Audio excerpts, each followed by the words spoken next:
présidentielle, l'interview sur Radio Classique et Public Sénat. Bonjour donc Valérie Pécresse, bonjour Gilles. Bonjour. Nous allons passer un quart d'heure ensemble pour vous parler évidemment de la situation politique à maintenant 2 jours du fameux débat. Est-ce que vous l'attendez avec une grande impatience ? Oui, je l'attends avec une grande impatience parce que c'est la fin de la partie de cache-cache.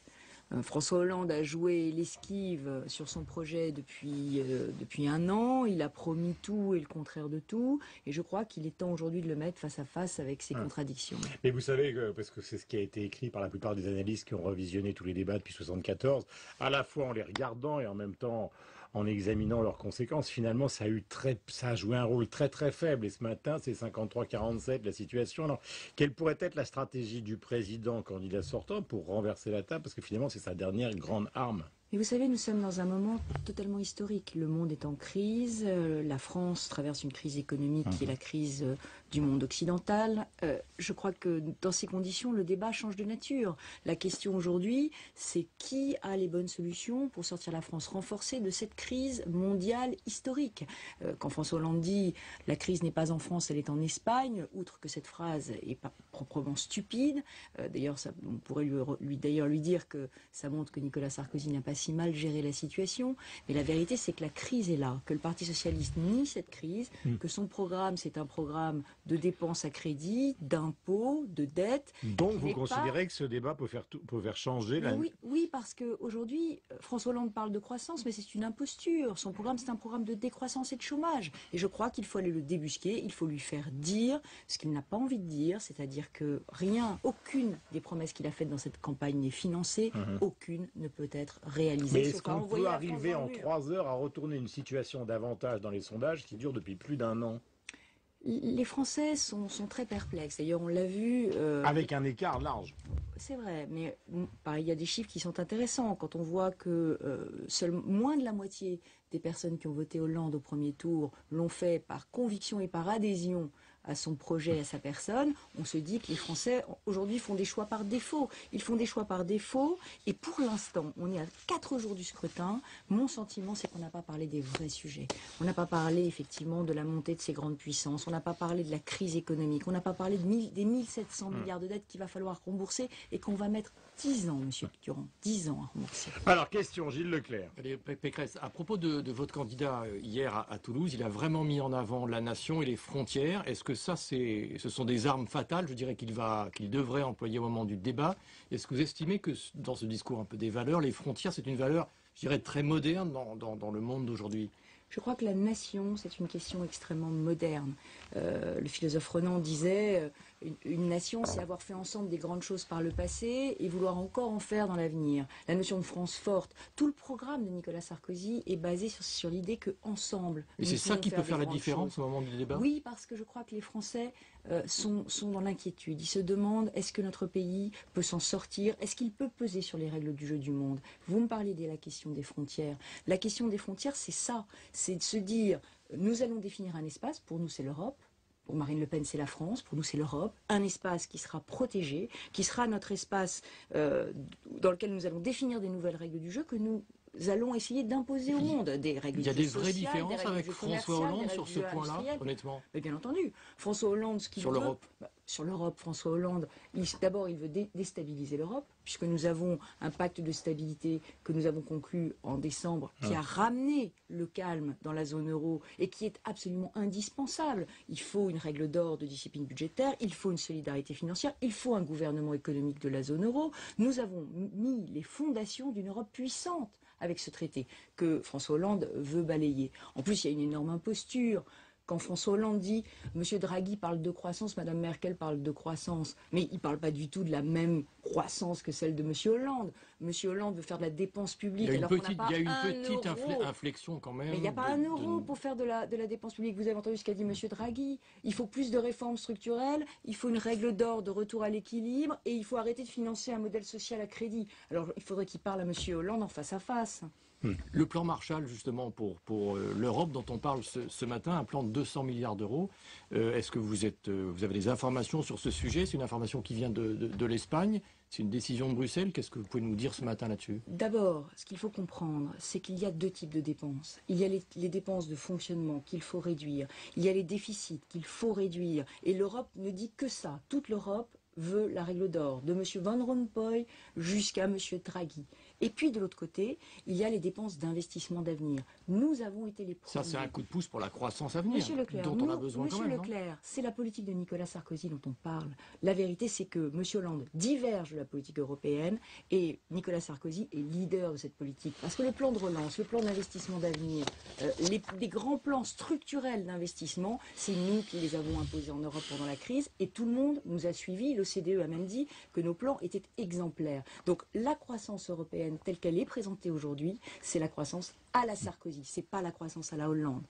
Justement, puisque vous êtes de cette aventure depuis le début, au fond, comment vous expliquez, si on écoute attentivement ce que vous venez de nous dire, les sondages, c'est-à-dire qui lui sont terriblement défavorables? Est-ce que c'est parce qu'il est le sortant qui se retrouve dans cette situation-là, ou est-ce que finalement, par-delà la politique, c'est la question de l'homme qui reste éternellement posée depuis 5 ans? Parce qu'à un moment, il faut bien mettre les choses sur la table. Est-ce qu'elles vont être mises sur la table mercredi soir? Les gouvernements de crise sont toujours des gouvernements impopulaires, même quand ils ont plutôt mieux géré que les autres.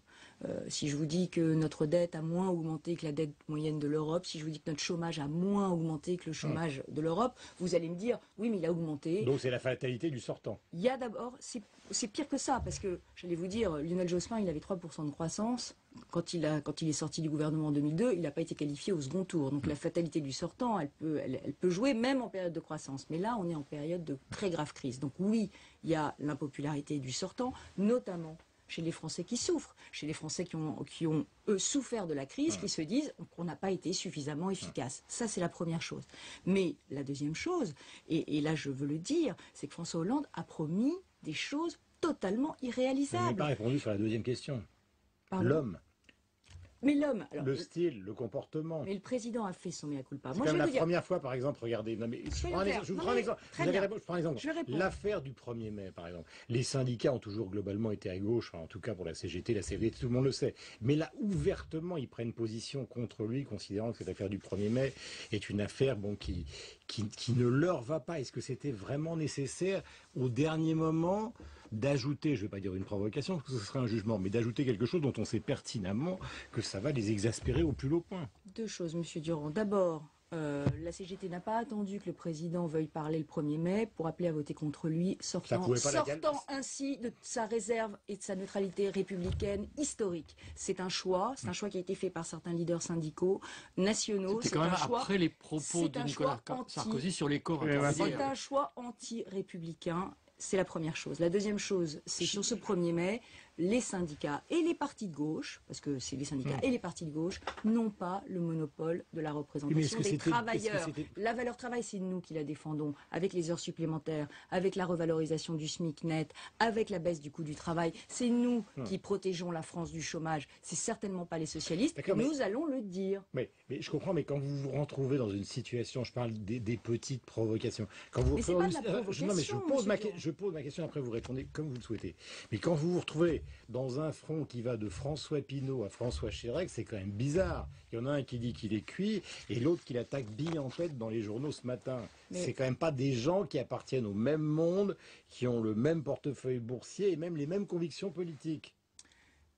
Sur la question de la popularité personnelle du président de la République, c'est vrai qu'il a heurté. Il a heurté des intérêts très contradictoires. Mais s'il a heurté des intérêts très contradictoires, c'est peut-être parce qu'il poursuivait un but d'intérêt général. C'est peut-être parce que l'intérêt général, finalement, eh bien, il dérange autant les conservatismes de droite que les conservatismes de gauche. C'est peut-être parce qu'il a fait des réformes que jamais personne n'avait fait avant lui, comme la réforme de l'université, ce que nous pardonne pas la gauche, parce qu'elle ne sait pas quoi faire aujourd'hui, parce que cette réforme est une bonne réforme qui amène l'université au plus haut. Tout le monde le dit, mais finalement, elle est assez absente de la campagne, cette réforme, que vous connaissez bien. Mais bien entendu, parce que tous les points positifs du gouvernement de Nicolas Sarkozy sont absents de cette campagne. Moi, je voudrais vous parler de mon expérience syndicale, parce que j'ai négocié avec les syndicats cette réforme de l'université. Le dialogue social est un impératif. Il faut en permanence dialoguer, parce qu'il faut expliquer, il faut convaincre. Mais quand on n'arrive pas à convaincre, Monsieur Durand, quand les syndicats de chercheurs ont refusé la prime d'excellence scientifique, qui seule peut nous permettre de garder nos meilleurs scientifiques en France et de les empêcher de partir à l'étranger,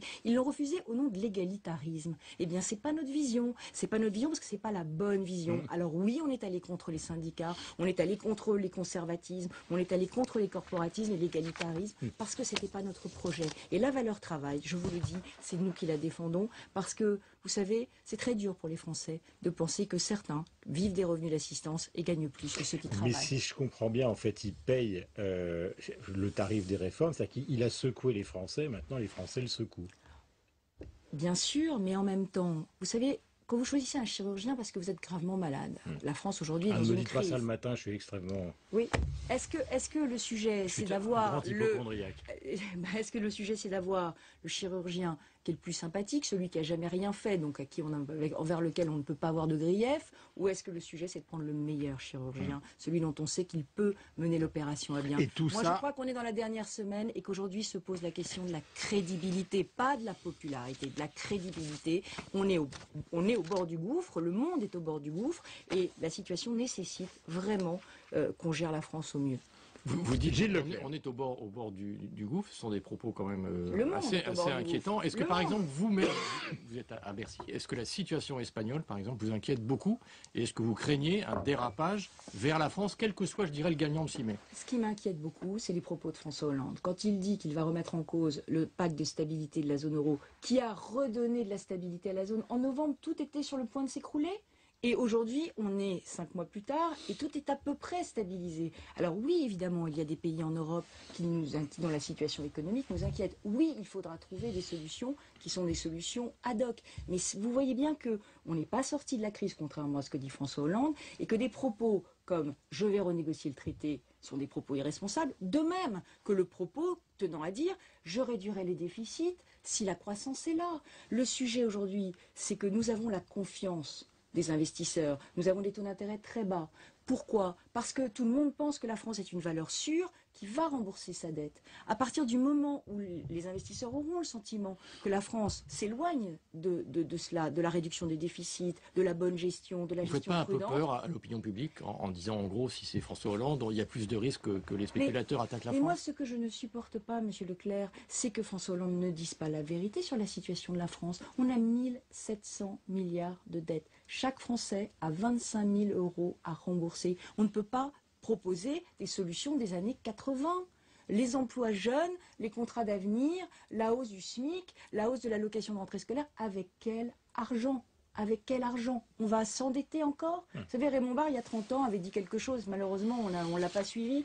Il avait dit il faut que la France arrête de dépenser plus qu'elle gagne et d'emprunter la différence. Et il n'a jamais été président de la République. Il n'a jamais été président de la République, mais la situation a changé, j'espère, et les Français nous écoutent, et j'espère qu'ils nous comprennent. Est-ce que c'est vrai que le président, lors des conseils des ministres, reproche, disons, à votre génération, pourtant ce matin vous êtes extrêmement, j'allais dire, solidaire, de ne pas être vraiment derrière lui et finalement de se dire, bon ben voilà, c'est fichu, pensons à 2017. Je parle de la génération des quadras et des quinquas les plus brillants.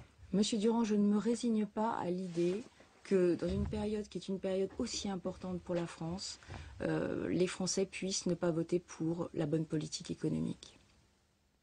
Il y a une totale loyauté je dirais, de toute votre génération derrière Nicolas Sarkozy. Mais moi, j'adhère totalement à son projet. J'adhère à la baisse du coût du travail et à la TVA anti-délocalisation. J'adhère aux contrats de compétitivité qui vont permettre de dialoguer dans l'entreprise et de modifier et d'assouplir l'organisation du travail. J'adhère au crédit impôt recherche, c'est moi qui l'ai porté. J'adhère à l'autonomie des universités, c'est moi qui l'ai défendu. J'ai fait 160... Mais ça, c'est sur les réformes, mais je dirais plutôt sur j'adhère à la baisse des dépenses publiques. Non, mais est-ce que vous adhérez, je dirais, à la tactique dans cette campagne électorale proposée par exemple par son conseiller, M. Buisson, par exemple? Mais je vais vous renvoyer l'argument. Est-ce que j'adhère à la fin de campagne navrante de François Hollande, avec un François Hollande qui fait preuve d'une grande duplicité, en faisant semblant de se boucher le nez et en envoyant ses lieutenants lancer des salves de boules puantes pour faire une fin de campagne totalement irrespirable? Vous parlez de quoi? Je n'adhère pas. Du financement de la campagne de 2007? Mais de tout, de toutes ces affaires qu'on a eues ce week-end. Enfin, on a même ressorti Dominique Strauss-Kahn la dernière semaine. Mais enfin, il ne faut pas avoir honte de faire des choses pareilles.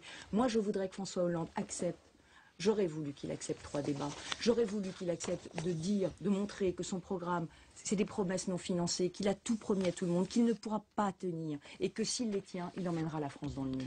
Merci Valérie Pécresse. Je rappelle que vous êtes ministre du Budget et porte-parole du gouvernement. Bonne journée à vous. Merci d'être venu sur l'antenne de Radio Classique et de Public Sénat. Gilles, À demain. À demain.